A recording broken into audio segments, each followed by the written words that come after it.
Hey, good morning, good morning, good morning. How are you guys doing today? How are you guys doing today? Happy Friday.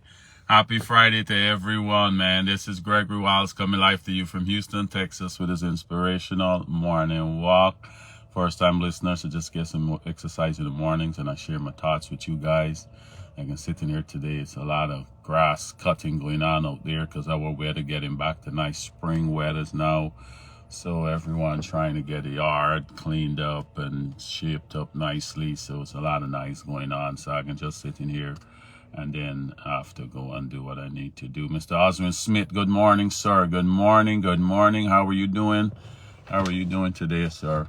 Yes, guys. So you can always remember, go on YouTube. You can find me on there.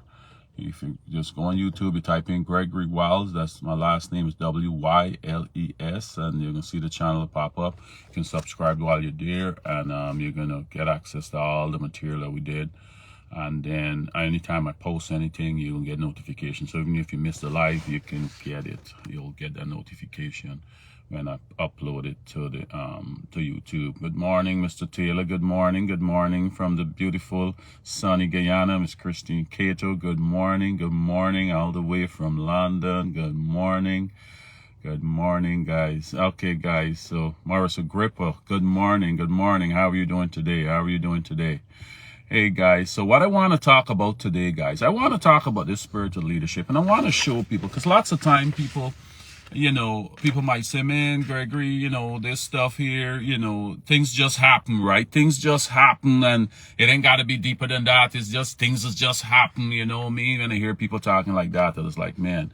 So I just try to show people where I getting my stuff from, and why I'm telling people things are spiritual, right?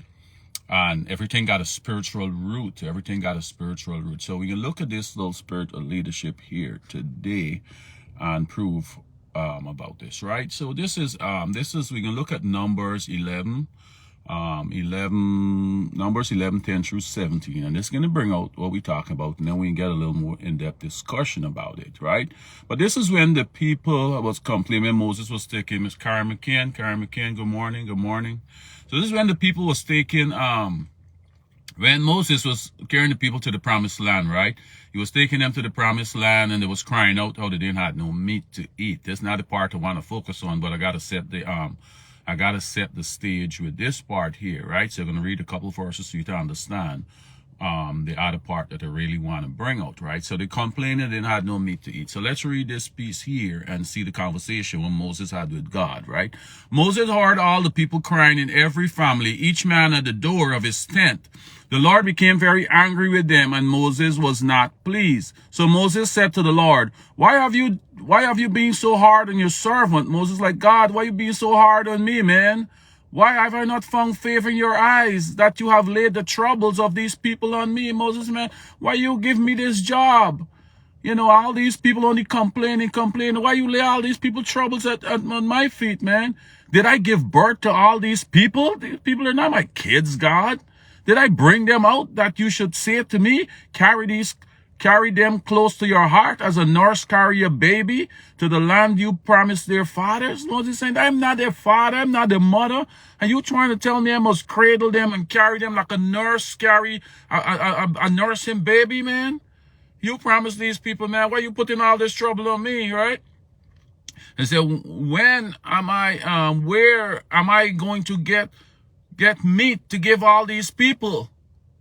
They cry in front of me saying, give me meat so we can eat. I'm not able. I want you to focus on this. There's a part here I want to really take note of, right? What Moses is saying, because this is going to really build on the next verses that I want to bring out. He's saying, I am not able to carry all these people alone. I'm not able to carry all these people alone, God. This was over 600,000 men alone. And then the women and children after that. There's a lot of people, God. I ain't not able to carry all these people alone. The load is too heavy for me, right? That's what we're telling God. Not able to carry. The load is too heavy for me. So here we said, so if you are going to act like this towards me, I beg you, just kill me now. Moses like, I can't take these complaining, grumbling people, man. This is too much for me, God. It's driving me nuts. You better have killed me right now if you're going to put all this on me, right? So now we're coming to the part I really want to come to bring out about the spirit of leadership that I'm talking about, right? So God said in 16 here, God said, okay, the Lord said to Moses, gather for me 70 men. God said, I hear you, Moses. Okay, this could get too much of one man. I got you. You're right. It could get too much of one man. It's a whole lot of complaining people for one man to hear, 600 something thousand people complaining, I got you. So this is what we're going to do. The Lord said to Moses, gather for me 70 men from the leaders of Israel, whom you know to be the leaders of the people, the men who rule over them, bring them to the meeting tent and let them stand there with you. Then I will come down and speak with you there. But hear what he said. This is the part I really want to focus on. Jennifer, good morning. I will take of the Spirit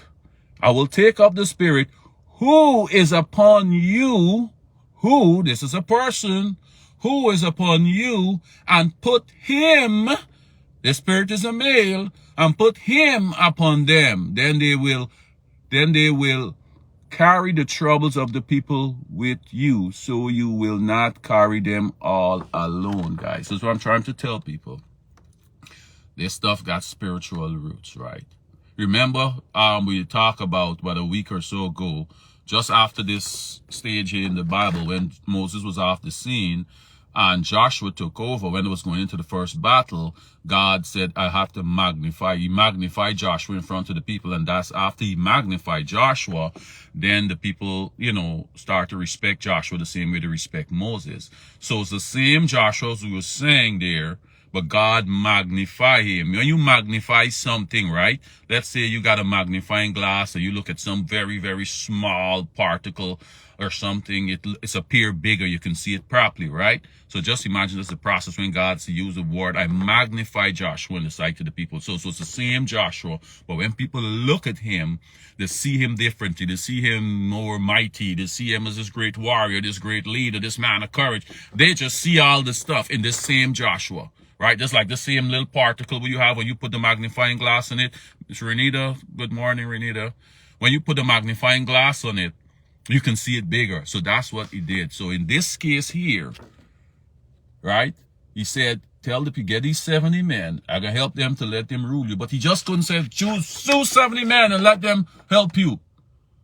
Just choose any 70 men and just let them come and let them help you. He said, no.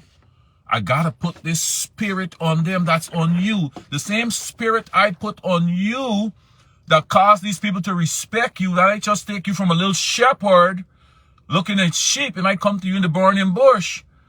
When I give you this assignment, I put this spirit on you. So these Pharaoh could respect you and these people can respect you as the leader. Right? I just didn't send you out there. I had to put this spirit of this leadership on you.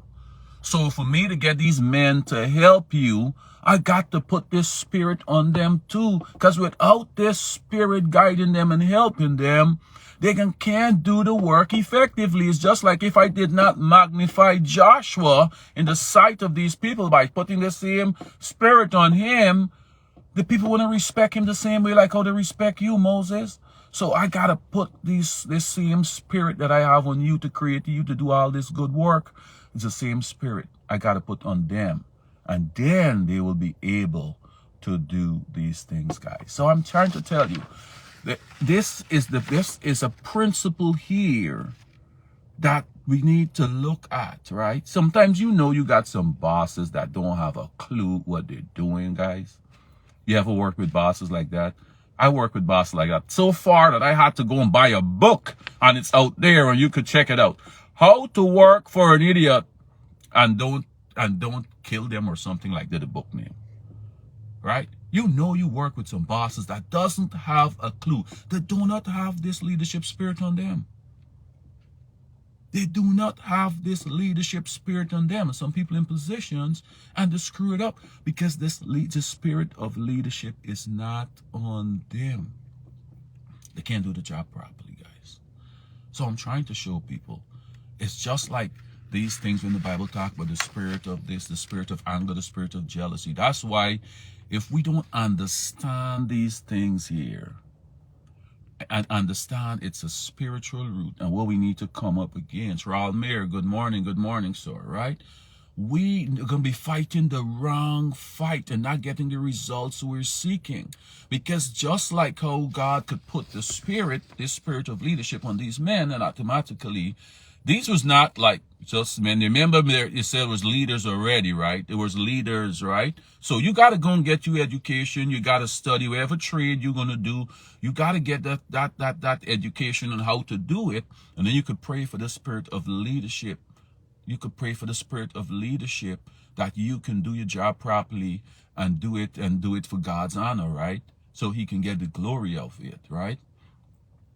So, but the enemy, what I want to say, and go down too long on this, we can hear me saying this, is on the reforce, the enemy knows that this spirit, God could put these spirit on people, all of these good spirits that he want to put in them to get them to excel and get them to exceed. They got the spirit of excellence. In the book of Daniel, talk about Daniel had the spirit of excellence, right? So, but the enemy knows this. Remember, he come up with God. He know a lot. The only thing God didn't tell him is how to actually put life in a body and how to make man and put life in a body, right? But everything else he knows. So he know these principles here. So when I'm telling you, anger is a spirit, jealousy is a spirit, confusion is a spirit. The enemy knows this principle here. And when you open certain doors and do certain things and break God's laws, same way he placed these different spirits on you to cause people to see you in the reverse. You see, when God magnified Joshua, right? He put the spirit so people can see Joshua bigger and better. But when you do certain things and open certain doors and you got certain spirits on you, like a spirit of rejection, a spirit and all that kind of stuff, people see you in the reverse. People see you smaller than you are, rather than how we see Joshua. When he magnified Joshua, they see Joshua bigger than how he is, but people see you, the same person, but they see you smaller and less than you are. And people overlook you, take advantage of you because of this, guys. And a lot of times, same thing with sicknesses too. If you got certain sicknesses and the doctor can't get no answer for you, dealing with it for years, and you can't get no answer for you, you may look at it, it may be a spirit of infirmity. Okay, guys? So don't discount these stuff. And like this translation here was a New Life Version who really bring it out and let you know this spirit is not just a word they're using. They show you that it's an actual person, as it says, right? I will take of the spirit who is upon you and put him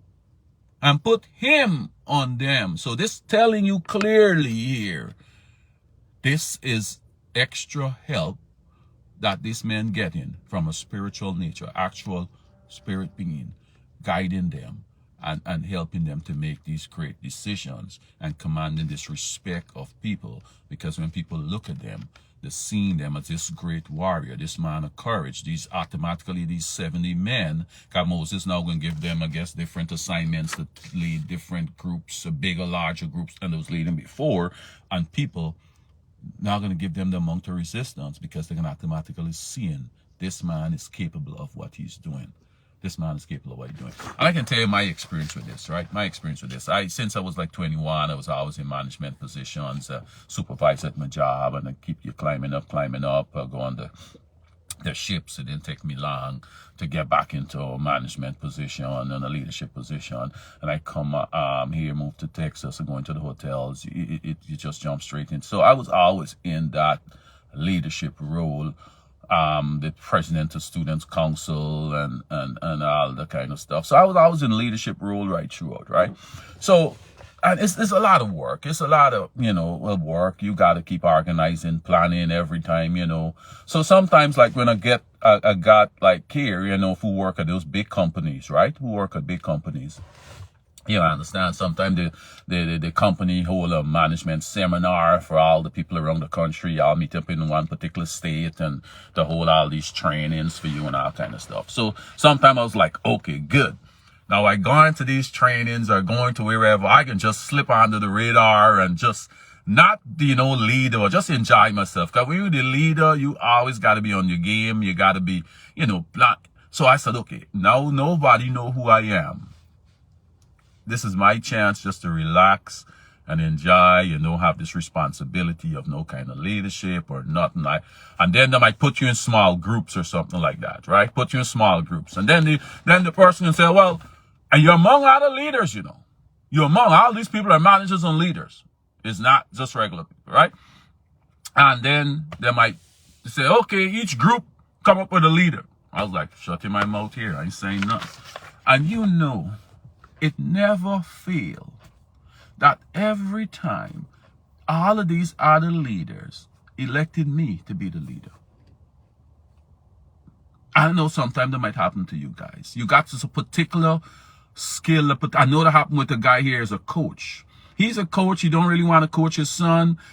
And every team he take his son to, he somehow end up being the coach. Got people just as soon as he opened his mouth, say, okay, why? And just selecting him to be the coach. So every time you go into a situation not to be the coach, because he just wanted to be a dad in the stand and now got to be coaching his son, it end up being the coach. So I'm saying sometimes you got certain of these spirits on you that people automatically see and they don't know. Like people don't know who I am. They don't know what leader I be. They don't know nothing of me. But they always select me to be the leader, the group's the leader, this, and I gone right back into the leadership role where I was trying to run from, right? And people, now I'm saying this, you might have stories of your own where you see people selecting you for doing certain things everywhere you go, people just pointing out this. And the next thing too, that I realized too, that the spirit of entrepreneurship, some of these same sessions I used to go on, I used to work with Starwood Hotels, right? And they had a lot of franchises. A lot of the smaller brands are franchises. Some of the Sheratons, 4 Points, and the Aloft, and all of these little smaller brands are mostly franchise, right? So a lot of times we would go. So sometimes when we go to these leadership trainings and all that, the franchise people got to be on there too because they need the same training. They got to send a representative, most of the owners and everything. And people would always, this before I had my business and anything, right? And these franchise people, you get in the conversation with them, and it never failed. Different, like 5 times in a row within a year, I go to these trainings and stuff like that. People always asking me, oh, so what hotels you have? How much hotels you have? Well, I was like, no, I'm not a franchise. I'm working at a hotel. I never fail that every meeting I go to with these franchise people, they're asking me what brands I own and what hotels I own and what businesses I got. And I didn't have no business yet. I didn't have nothing yet. So I'm telling you, so you got to recognize these things. When these stuff is on you, just like a negative or a positive, on the negative side, the same thing where you complaining to a person about, oh, this person is so mean, they're so controlling, they're so confusing. Every time they come around, it's confusion. You know what you're dealing with. That's what you need to come up against. Oh, this person always so angry. That's the spirit you're coming up against. Spirit of anger, not the person, right? And on the positive side, people gonna seeing this stuff on you and telling you, man, I'm telling you, oh, you could make a good pastor, you could make a good chef, you could make a good this. They're seeing some stuff and you're like, I never thought about that before. You look back at your life right now, and if you see people consistently, different people calling you out and telling you about certain qualities they're seeing in you that you don't see in yourself, right? You should take a hint from that. Take a hint from that. They're seeing something in you that you don't see in yourself. Different people keep telling you about this. You do this good. You take a hint. Let this stuff here, right? It could be that spirit of whatever is on you. That's your calling. That's your blessing. That is there to guide you, to make you be great in whatever particular thing that is, right? And you should take note of that. You should take note of that, guys. Right, guys? So I can leave that there. Hope the register to you can marinate on that over the weekend. Look back at your life and see the things some people are always telling you that they've seen on you that you never see on yourself. All right, guys? Have a great, great day, guys. I will talk again on Monday. I got a great testimony to share on Monday. So that's gonna be a great day for me. I'm gonna tell you guys more about that on Monday. Okay then. Okay, bye. Have a blessed weekend, Renita. Thanks.